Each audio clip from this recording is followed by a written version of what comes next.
Buenos días, iglesia. Espero que estén bien esta mañana. Estamos aquí desde los estudios de Princeton, de la iglesia de One Miami Church, y queremos mandarle un saludo a todos los que nos están escuchando. Quiero darle las gracias a los líderes que han estado poniendo sus prédicas en la red, y no solamente aquí en Miami, pero también los líderes de las iglesias hermanas de Puerto Rico, Palm Beach, Broward, hasta Honduras.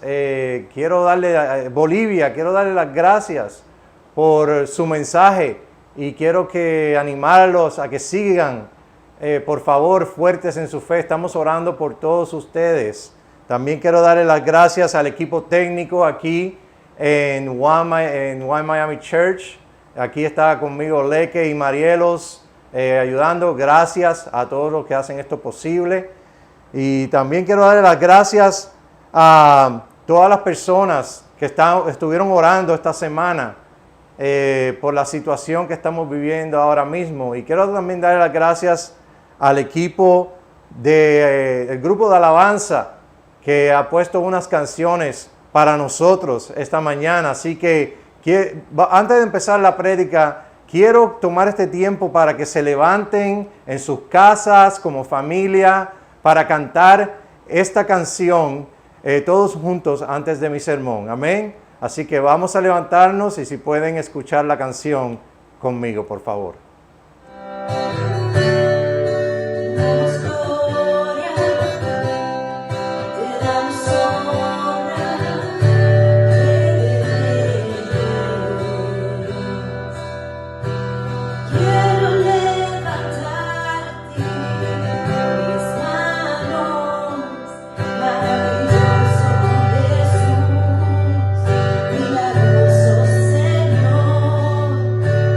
Je ne sais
Amén. Espero que hayan podido disfrutar ese manjar musical y preparar sus corazones para Dios esta mañana.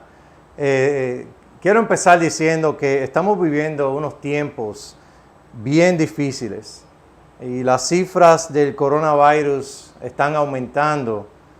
Y quiero más bien en el día de hoy animarte a no perder el gozo, ni perder la armonía entre hermanos. El tema de hoy salió de un estudio personal en donde yo quiero personalmente prepararme para enfrentar estos días, ya sea con el coronavirus o cualquier otro reto que tengamos. La realidad es que el mundo está pendiente a ver qué es lo que hacemos los cristianos. Y tenemos que mantenernos sensitivos, tenemos que mantenernos sabios, tenemos que mantenernos orando para que Dios nos use de la mejor manera para llenar las necesidades. El mundo está abierto y con muchas preguntas y tenemos que estar listos y dispuestos a contestar esas preguntas, pero más bien hacer un ejemplo con nuestras vidas. Amén. Así que el tema de hoy se llama Sentados en las alturas. Hemos estado hablando de nuestra identidad. La iglesia ha estado dando mensajes sobre conectados con nosotros mismos. Y una de las cosas que los cristianos somos es que estamos sentados en las alturas.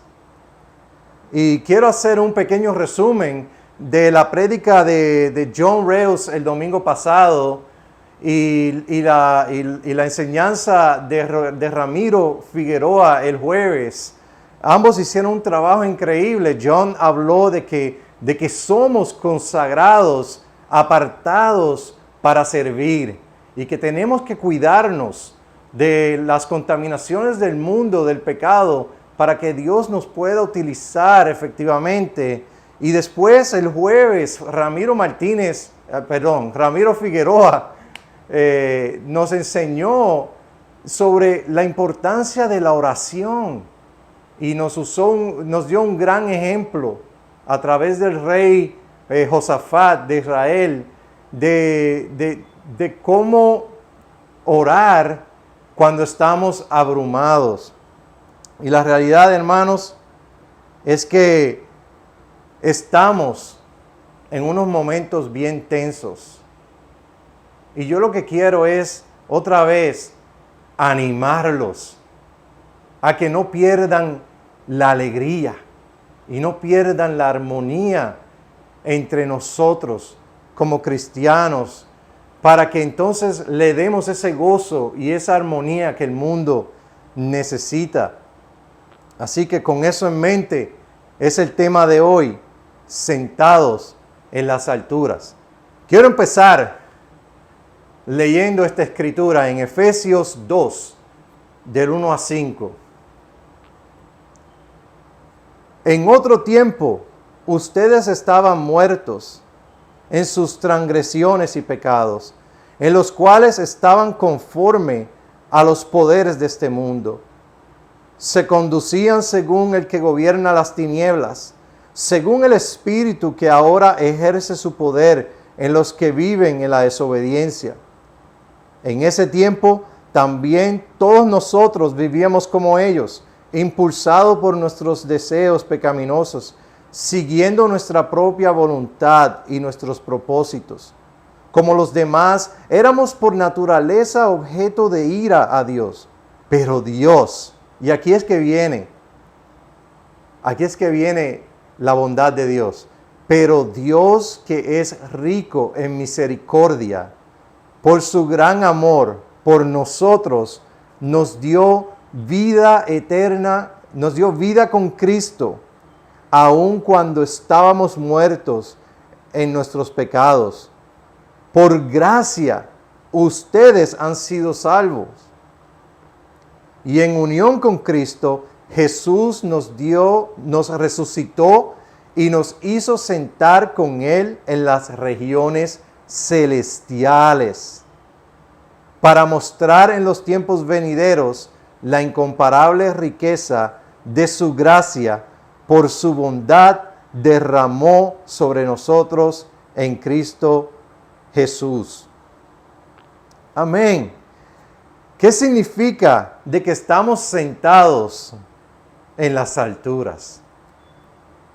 Esto significa que Jesús comparte su victoria sobre el mundo con nosotros. Y fíjense que en el versículo 6 dice que en unión con Cristo Jesús, Dios nos resucitó y nos hizo sentar con Él en las regiones celestiales. O sea, esto es modo de pasado. No es algo que Dios va a hacer en el futuro. Es algo que ya hizo con nosotros. En Juan capítulo 16, versículo 33, Jesús dice, en este mundo tendrán tribulaciones, pero anímense, porque yo he vencido al mundo. Piensa en eso. No es que no estamos sujetos a enfermarnos. No es que Dios nos va a proteger hasta de la muerte. No es eso. Es que pase lo que pase en este mundo, estamos en victoria con Jesús. Y eso es lo que nos debe animar, que Jesús nos prometió que nos animemos porque Él venció al mundo. ¿Qué significa estar sentado en las alturas también? Significa que Dios quiere restablecer el lugar que teníamos cuando Él nos creó. En Génesis 1:28, Dios le dio la autoridad al ser humano de compartir autoridad con Él para tener autoridad sobre los animales, sobre la tierra. Y Dios compartía esa autoridad, ese lugar de las alturas con nosotros. Pero en Génesis 3, como ya sabemos, por nosotros querer tomar el papel de Dios, lo que dice es que nos separamos de Él y perdimos. El pecado entró al mundo y perdimos ese lugar de las alturas. En Romanos 5 dice que Jesús es el nuevo Adán, es el Mesías que Dios envió para restablecer nuestro lugar con Él. Dice que así como por medio de Adán el pecado entró y por ende somos sujetos a la muerte, sujetos al pecado, de la misma manera, por la obediencia del segundo Adán, que es Jesús, podemos heredar la vida eterna y podemos tener ese lugar en las alturas de donde caímos. Vayan conmigo a Isaías capítulo 55, versículo 9. Dios le dice a Isaías, mis caminos y mis pensamientos son más altos que los de ustedes, más altos que los cielos sobre la tierra. La realidad es que los pensamientos de Dios están por encima de nosotros. Cuando aquí estamos tratando de buscarle la cura al coronavirus en el 2020, ya Dios tiene en mente la solución de las plagas del 2030.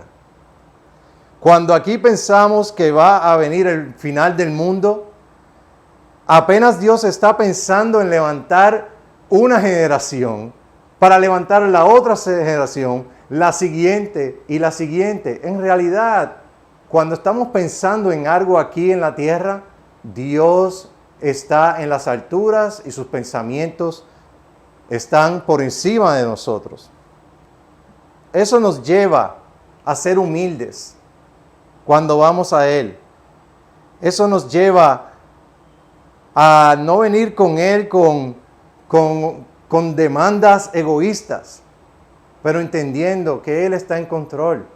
Eso también nos ayuda a poner la esperanza en Él, porque Él es el que sabe todo lo que va a pasar. Pero Dios, lo increíble del caso es que Dios no se conforma con Él estar allá arriba y nosotros acá abajo.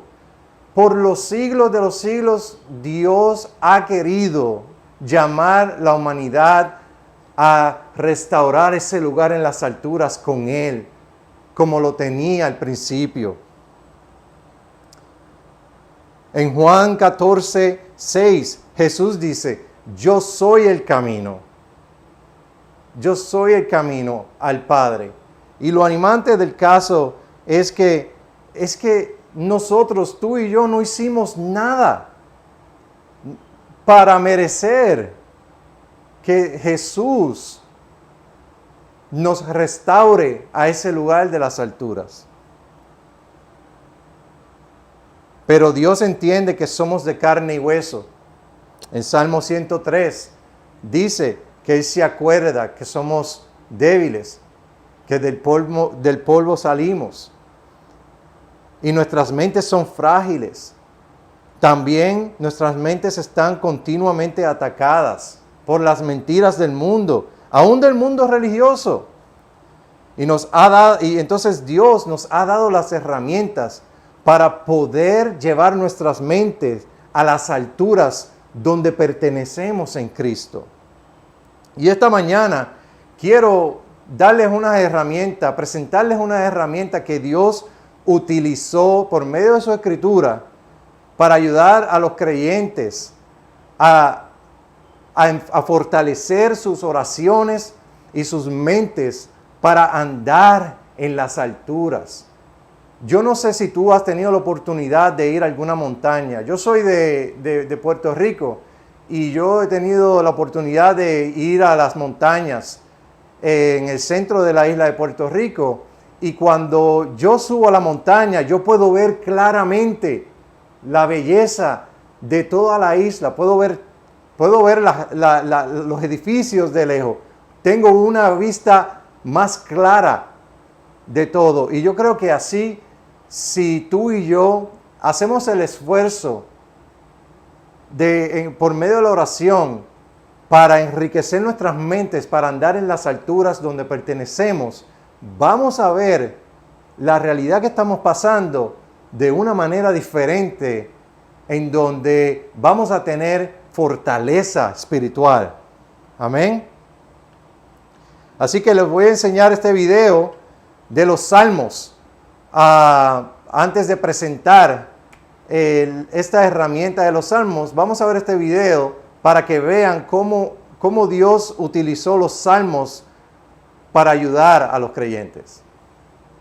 Hemos estado hablando acerca de la poesía en la Biblia, de cómo los poetas bíblicos amaban el diseño y usaban el simbolismo y la metáfora de manera magistral. Estos poemas nos invitan a una experiencia de ponderación de las ideas lentamente y desde muchos ángulos.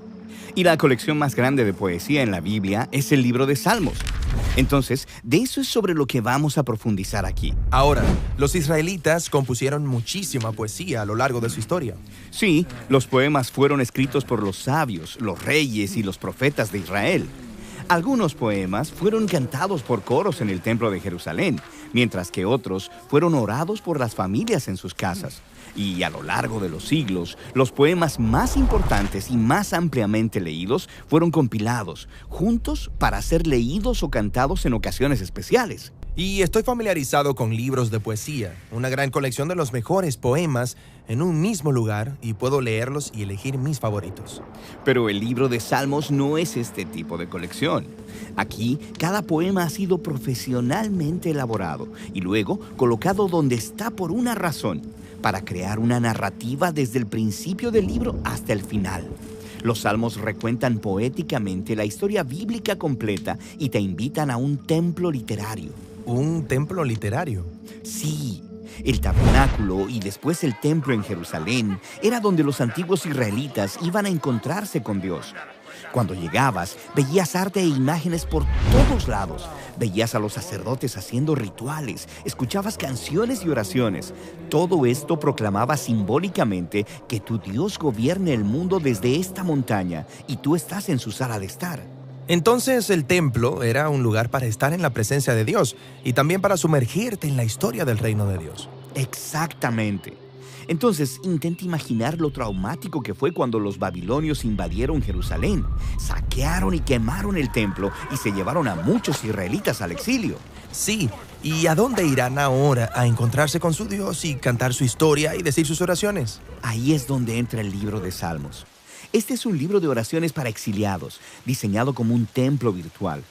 Entras a los Salmos para encontrarte con Dios y para escuchar de forma completa la historia bíblica del reino de Dios cantada en poesía para ti. Genial, pero ¿cómo hacen los salmos esto?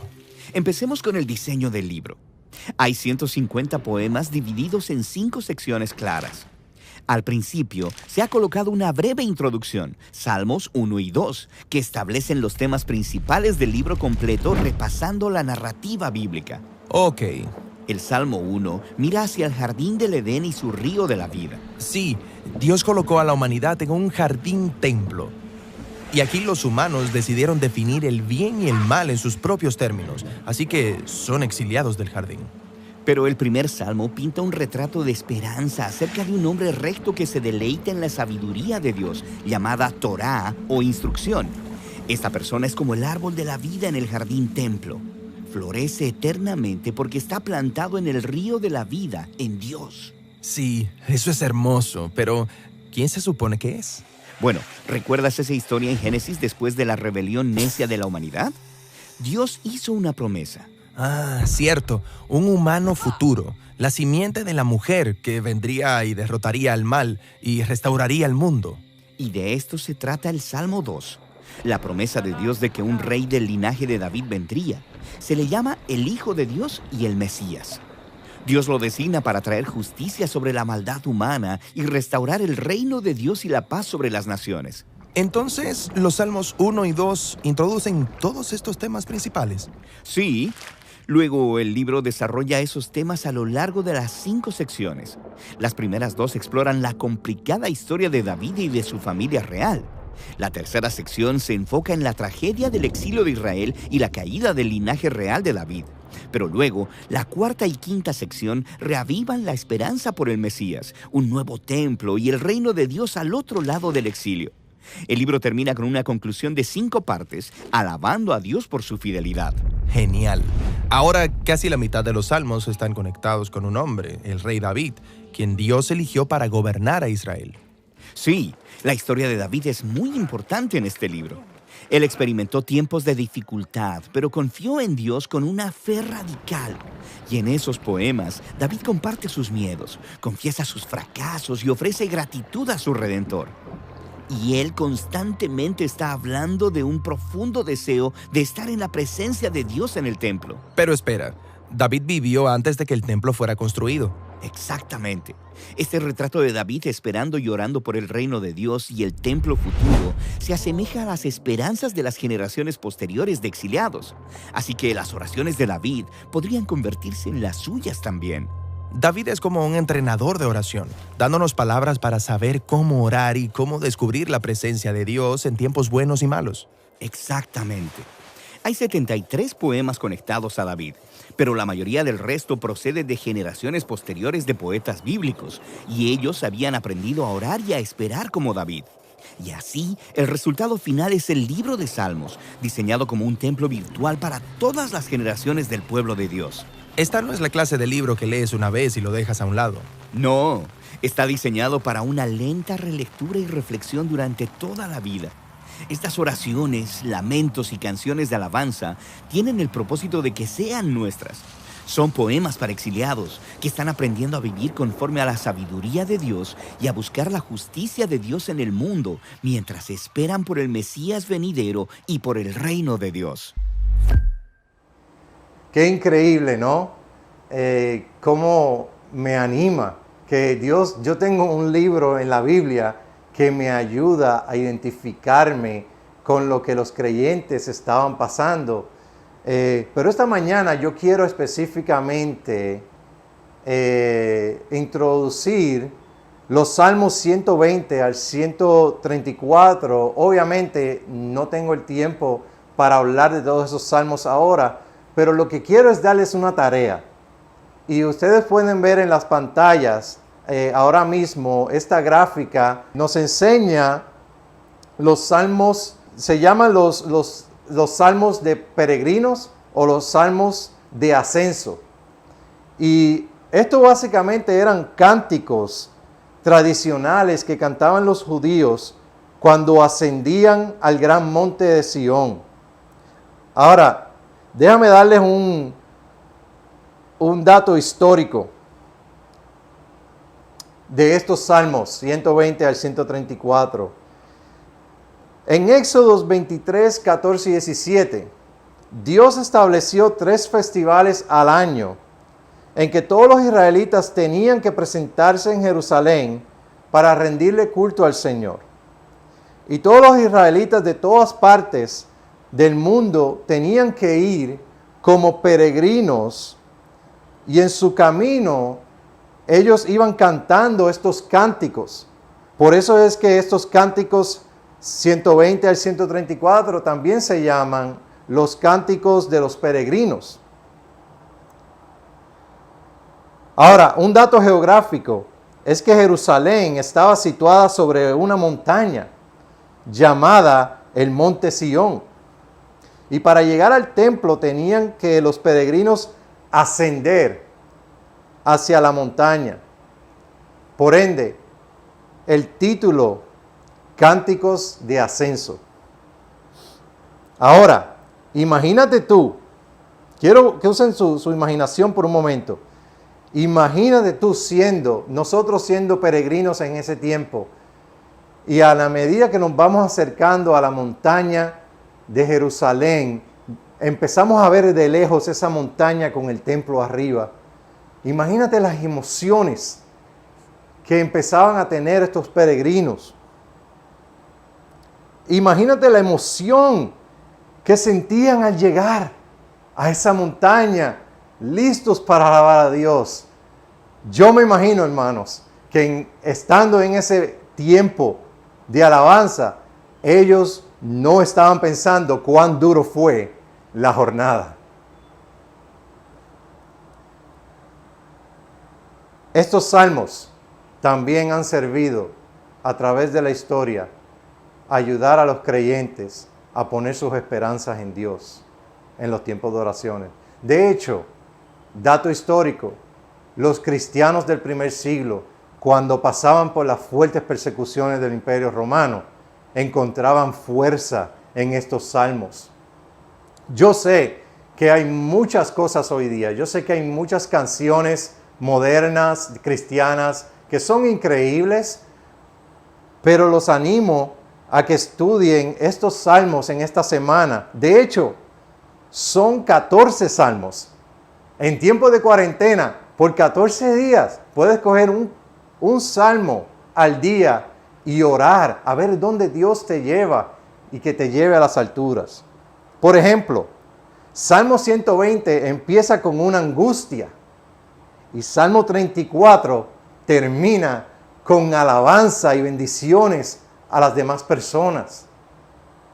¿Cómo puedo llegar ahí? ¿Cómo puedo yo conectarme y llegar a ese punto en la cima de las alturas? Bueno, vamos a leer Salmo 130, por ejemplo. Escogí este salmo para un ejemplo de cómo el salmista aquí se transformó y elevó su pensamiento de la situación del momento, de lo ordinario de lo que estaba viviendo, a lo extraordinario y lo sobrenatural de la presencia de Dios. Salmo 130. A ti, Señor, elevo mi clamor. Desde las profundidades del abismo, escucha mi voz. Estén atentos tus oídos a mi voz suplicante. A ti, Señor, elevo mi voz. Vamos a parar ahí. Este es el punto de partida al viaje. El punto de partida es en el abismo. Déjame preguntarte en esta mañana, ¿cuál es tu abismo? ¿Cuál es el abismo que está viviendo el mundo ahora mismo? Tenemos que estar conscientes de cuál es el abismo. Aceptar tus faltas es lo que te da la humildad de ir a Dios. En el abismo podemos hacer tres cosas. Una, podemos mirar hacia el lado e ignorar el abismo. Y para que no nos afecte, nos ponemos a hacer chistes al respecto de la situación. Dos, podemos desanimarnos. Podemos vernos a nosotros mismos y solamente sentir pena y frustrarnos, y por ende nos frustramos y no hacemos nada. Puede ser puede ser que tú estás tratando de hacer lo mejor posible para hacer lo que es correcto, pero estás dependiendo de tus propias fuerzas. Y la realidad del abismo es real, el desánimo. Y Dios sabe eso. Pero Dios no quiere que nos miremos a nosotros mismos y pensemos en lo que no podemos hacer, y quedarnos ahí. O la tercera cosa es el ejemplo que nos da el salmista. Vamos a ver qué es lo que hace el salmista. Él dice, Señor, yo elevo mi mirada hacia ti. Elevo mi clamor hacia ti. Él mira hacia arriba. Y es lo que los salmos nos llevan. Tenemos la situación, tenemos el problema, pero miramos hacia arriba. Vamos a seguir leyendo. Vamos, versículo 4 de Salmo 130 dice, pero en ti se halla el perdón, y por eso debes ser temidos. Antes de eso, en el versículo 3, dice, si tú, Señor, tomaras en cuenta los pecados, ¿quién, Señor, sería declarado inocente? Y, wow, a mí me encanta esto porque este es el punto de conexión en donde el salmista entra en contacto con el carácter de Dios. En Dios está el perdón. Y él dice, wow, si tú tomaras en cuenta los pecados, ¿quién podría permanecer? Y vemos una conexión aquí con la necesidad del perdón. En estos momentos que estamos viviendo, el peor problema número 1 del mundo no es la plaga, no es la pandemia del coronavirus. Sigue siendo lidiar con nuestro pecado, lidiar con la culpa, cambiar. Y cuando nos ponemos en contacto de que Dios es un Dios perdonador, eso es el ticket al viaje a las alturas. Y finalmente, en versículo 8, dice, el versículo 6 dice, espero al Señor con toda el alma, más que los centinelas en la mañana. Como esperan los centinelas en la mañana, así tú, Israel, espera en el Señor. Los centinelas eran unas personas que tenían un trabajo bien estresante. Ellos tenían que mantenerse despiertos en la noche, velando la ciudad de cualquier invasión que viniera. Y ellos estaban locos porque viniera la mañana para descansar. Me hace pensar mucho en y necesitamos orar por los enfermeros, las enfermeras, los doctores que ellos están ahora mismo esperando por el descanso. Y ellos le están pidiendo a la gente, por favor, manténganse en sus casas porque los hospitales están llenándose. Yo me imagino ellos esperando por el descanso, esperando por la mañana. Así es que el salmista dice, yo estoy esperando en el Señor como el centinela. Y dice, porque en Él hay amor inagotable, en Él hay plena redención. Él mismo redimirá a Israel de todos sus pecados. Y me encanta porque aquí el salmista se conectó con una profecía que se cumplió en Cristo. Él mismo redimirá a Israel de todos sus pecados. Y ese es el punto número 2. El punto de conexión es conectar con quién verdaderamente es Dios. Dios no está andando castigando a la gente porque, ¿quién sabe? Yo no puedo decir que Dios está haciendo esto para castigar a la gente. Pero los salmos declaran de que Dios es un Dios perdonador y está dispuesto a tener una relación contigo y conmigo y a llevarnos a las alturas. Y finalmente, quiero compartir un tercer punto, bien importante. Y con eso voy a leer Salmo 133. Que Salmo 133 era el penúltimo cántico que cantaban los israelitas al llegar a la cima de la montaña. En Salmo 133, versículo 1 y 3 dice, cuán bueno y cuán agradable es que los hermanos convivan en armonía. Donde se da esa armonía, el Señor concede bendición y vida eterna. Cuando tú llegas a esa presencia de Dios en tu tiempo de oración y tú respiras, ¿cómo se siente el clima? Bueno, yo me imagino qué te diría uno de estos judíos. ¿Cómo se siente allá arriba? ¿Cómo es el aire de las alturas? Yo me imagino el judío diciendo, cuán bueno y cuán agradable es que los hermanos convivan en armonía. Hermanos, la armonía entre nosotros en Cristo es el clima de las alturas. Lo voy a repetir una vez más. La armonía entre los hermanos la armonía entre los hermanos en Cristo es el clima de las alturas.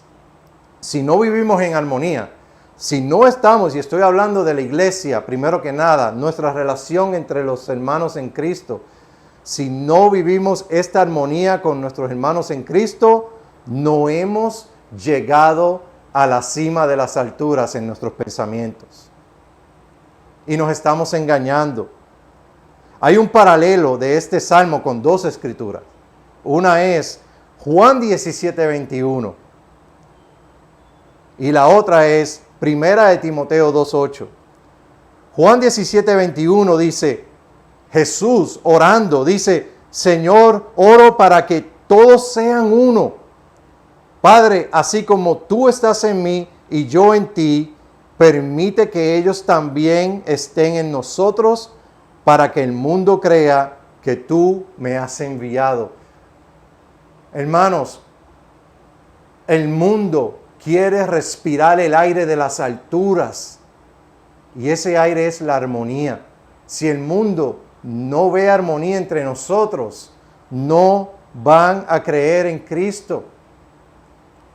Si queremos ser efectivos en ayudar a la gente en tiempos como este y en otros, tenemos que nosotros, dice Jesús, ser uno.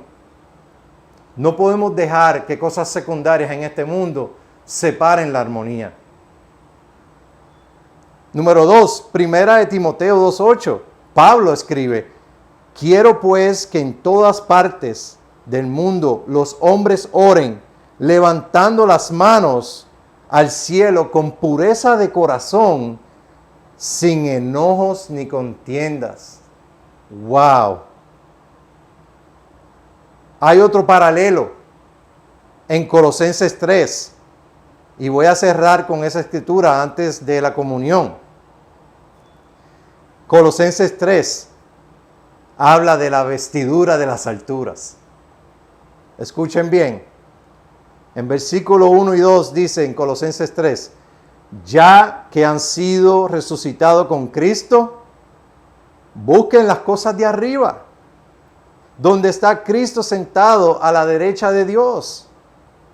Concentren su atención en las cosas de arriba, no en las de la tierra. Ahora voy a brincar aquí al versículo 11. En esta nueva naturaleza, o sea, hablando de nuestra naturaleza que tenemos en las alturas con Cristo, escuchen bien, en esta nueva naturaleza no hay griego, ni judío, ni circunciso, ni incircunciso, ni culto, ni inculto, ni esclavo, ni libre. Y a eso le añado, ni demócrata, ni republicano, ni afroamericano, ni latino, ni blanco. No, dice, sino que Cristo es todo y está en todos. Y por eso dice, por lo tanto, como escogidos de Dios, le añado, para estar en las alturas, santos y amados, revístanse de afecto entrañable y de bondad. Coge otro suspiro en la cima. Humildad. Otro respiro. Amabilidad. Otro respiro. Y paciencia. Ese es el oxígeno de las alturas en Cristo. De modo que se toleren unos a otros. Escuchen bien. Y se perdonen si alguno tiene queja contra otro. Así como el Señor los perdonó, perdonen también ustedes. Por encima de todo esto, vístanse de amor, que es el vínculo perfecto. ¡Wow! Vístanse de amor. Cristiano, en esta crisis y en otras crisis por haber, camina en las alturas. Seamos el aire para las naciones. Subamos al monte, busquemos las cosas de arriba. No nos bajemos al nivel del punto de partida, sino si no estamos en armonía es que todavía no hemos llegado a la cima. Ahora que vamos a tomar comunión, quiero cerrar con esta escritura. Otra vez, con la escritura que empecé.